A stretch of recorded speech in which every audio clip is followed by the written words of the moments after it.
C president Palode Ravi നമുക്കൊപ്പം ചേരുന്നു. ശ്രീ പാലോട് രവി, ഏറെ ദുഃഖകരമാണ് അദ്ദേഹത്തിന്റെ മരണം. നേരത്തെ ഈ ബാങ്കിന്റെ പ്രതിസന്ധിയുമായി ബന്ധപ്പെട്ട വാർത്തകളൊക്കെ വന്നിരുന്നു. എന്താണ് മരണകാരണം? നിങ്ങൾ എങ്ങനെയാണ് സംശയിക്കുന്നത്?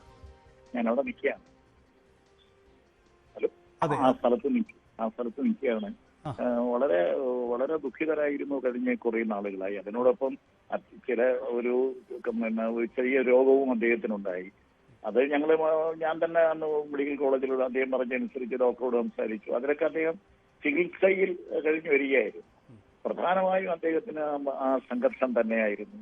വലിയ ടെൻഷൻ, നല്ല സ്ട്രെസ് ആയിരുന്നു അദ്ദേഹത്തിന്. അദ്ദേഹം വിളിച്ച് സംസാരിക്കുമായിരുന്നു ഓരോ തവണയും. അതിന്റെ കൂടെ ഈ രോഗവും കൂടെ വന്നപ്പോഴാണ് അദ്ദേഹത്തിന് പെട്ടെന്ന് ഈ ഒരിക്കലും നമ്മൾ വിശ്വസിക്കാത്ത തരത്തിൽ അദ്ദേഹത്തിന്റെ ജീവിതം അവസാനിപ്പിച്ചു. വളരെ പ്രയാസം തോന്നുന്നു. കാരണം ഞങ്ങളുടെയൊക്കെ ഒരേ കാലഘട്ടത്തിൽ ഒരുമിച്ച് ഒരേ സമയം പൊതുരംഗത്ത് നിന്നും അയാൾ പഞ്ചായത്ത് വൈസ് പ്രസിഡന്റ് ആയിരുന്നു, കോളേജ് യൂണിയന്റെ ചെയർമാനായിരുന്നു. അത് കഴിഞ്ഞ് വന്നാണ് മനോരമയിൽ അദ്ദേഹം ജോയിൻ ചെയ്ത്.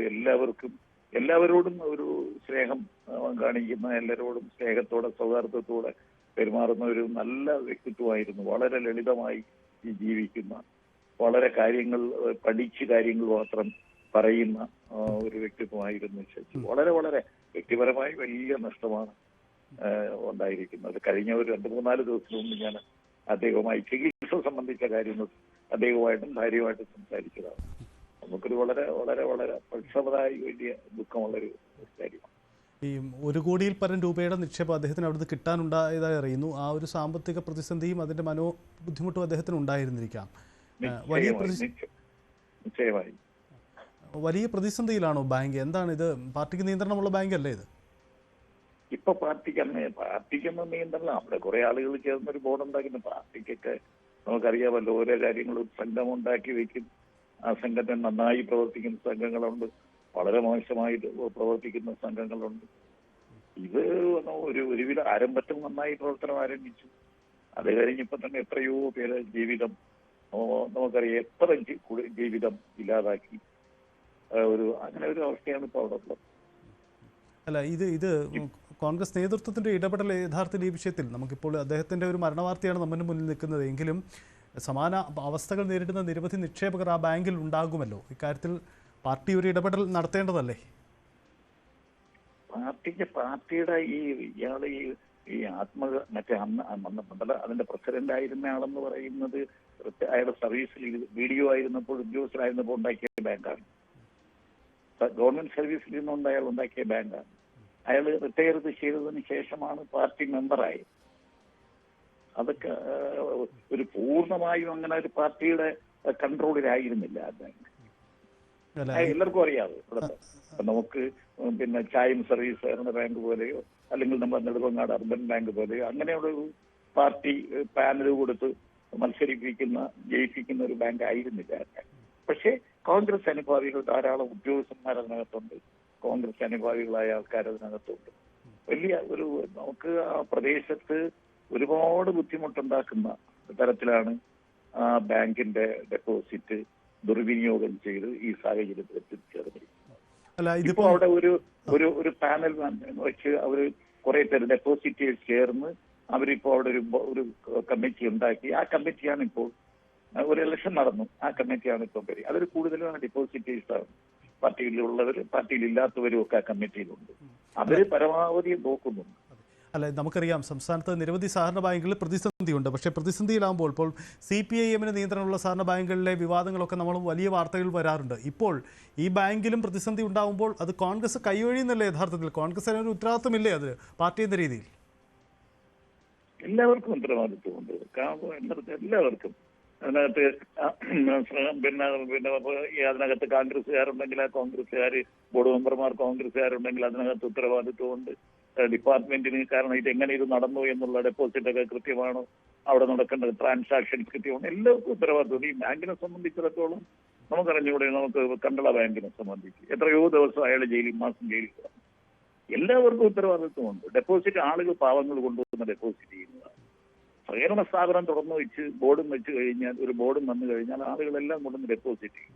ഇതിന് കർശനമായ ഒരു സെക്യൂരിറ്റി നമ്മുടെ നാട്ടിലുണ്ടാകാത്തടത്തോളം കാലം എത്രയെത്ര ബാങ്കുകളാണ്, എത്രയെത്ര ജീവിതങ്ങളാണ്. ഇപ്പൊ തന്നെ ഇപ്പം പ്രവർത്തിച്ചുകൊണ്ടിരിക്കുന്ന പല ബാങ്കുകളിൽ പോലും ഞങ്ങൾ കൊണ്ട് കൊടുത്ത ഡെപ്പോസിറ്റിന്റെ ഇത് കിട്ടുന്നില്ല എന്ന് പറഞ്ഞ് എത്രയോ പരാതികൾ ഉയർന്നു.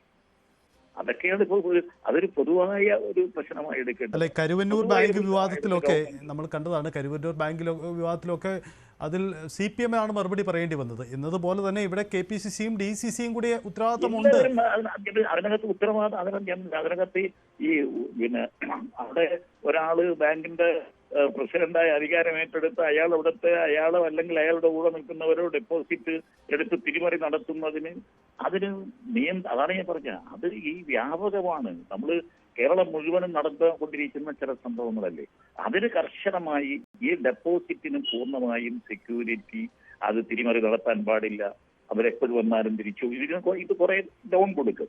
എന്നാലും ഇതിനകത്തൊക്കെ ഒരു കർശനമായ നിയന്ത്രണം നമ്മുടെ നാട്ടിൽ ഉണ്ടാക്കിയെടുത്തില്ലെങ്കിൽ എത്രയെത്ര സംഭവങ്ങളാണ്.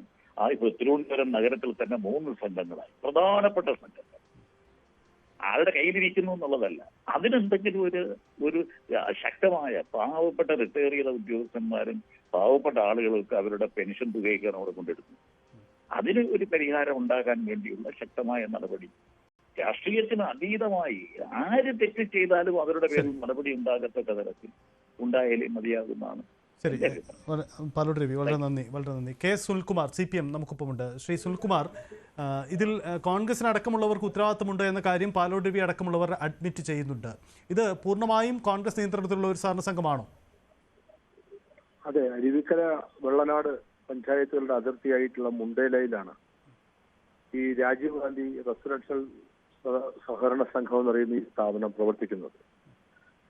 സെറ്റോ അഥവാ കോൺഗ്രസിന്റെ സർവീസ് സംഘടനയുടെ സംസ്ഥാന നേതാവും മുൻ നിയമസഭ UDF ഡെപ്യൂട്ടി സ്പീക്കറായിരുന്ന ശ്രീ പാലോട് രവിയുടെ അഡീഷണൽ പ്രൈവറ്റ് സെക്രട്ടറിയുമായിരുന്ന ശ്രീ മോഹൻ നായരാണ് ഈ സംഘത്തിന്റെ സ്ഥാപക കാലം മുതൽ ഇതിന്റെ പ്രസിഡന്റായിരുന്നത്. അദ്ദേഹം UDF ഭരണസമിതിയുടെ കാലത്ത് കേരളത്തിലെ പ്രധാനപ്പെട്ടതും തിരുവനന്തപുരം ജില്ലയിലുമായ ഉദ്യോഗസ്ഥന്മാരുടെ ട്രാൻസ്ഫറും പോസ്റ്റിംഗും ഇതുമെല്ലാമായി ബന്ധപ്പെട്ട് അദ്ദേഹത്തിന്റെ അടുത്തെത്തുന്ന എല്ലാവരെയും കൊണ്ട് നിർബന്ധപൂർവമായി ഈ സംഘത്തിനകത്ത് കോടിക്കണക്കിന് രൂപയുടെ നിക്ഷേപം നടത്തിയിരുന്നതായിട്ടാണ് മനസ്സിലാക്കുന്നത്. എന്നാൽ കഴിഞ്ഞ കാലങ്ങളിൽ അവരുടെ ഭരണസമിതി വലിയ നിലയിലുള്ള ധൂർത്തും അഴിമതിയുമാണ് ഇതിന്റെ മറവിൽ നടത്തിയത്. ഞാൻ മനസ്സിലാക്കുന്ന ഇടുക്കിയിൽ, അതുപോലെ തന്നെ അമ്പൂരിയിൽ, വിവിധ പ്രദേശങ്ങളിൽ സ്വന്തം പേരിൽ ഭൂമിയും ഫാമും റിസോർട്ടും ഒക്കെ ഈ ആളുകൾ, ഈ കോൺഗ്രസ് നേതൃത്വത്തിലുള്ള ചില ആളുകൾ ഇവിടെ നിന്ന് പണം അപഹരിച്ചു കൊണ്ടുപോയി നിർമ്മിച്ചതായിട്ടുള്ള ചില വിവരങ്ങളാണ് പുറത്തു വരുന്നത്. അതിൽ കോൺഗ്രസിന്റെ ചില സംസ്ഥാന, ഞാൻ ആരുടെയും പേരൊന്നും ഇപ്പൊ പറഞ്ഞ് ആരെയും വ്യക്തിപരമായി ആക്ഷേപിക്കാൻ നിൽക്കുന്നില്ല, അതിന്റെ തെളിവുകൾ ഇനിയും പുറത്തു വരേണ്ടതായിരുന്നു. നേതാക്കൾ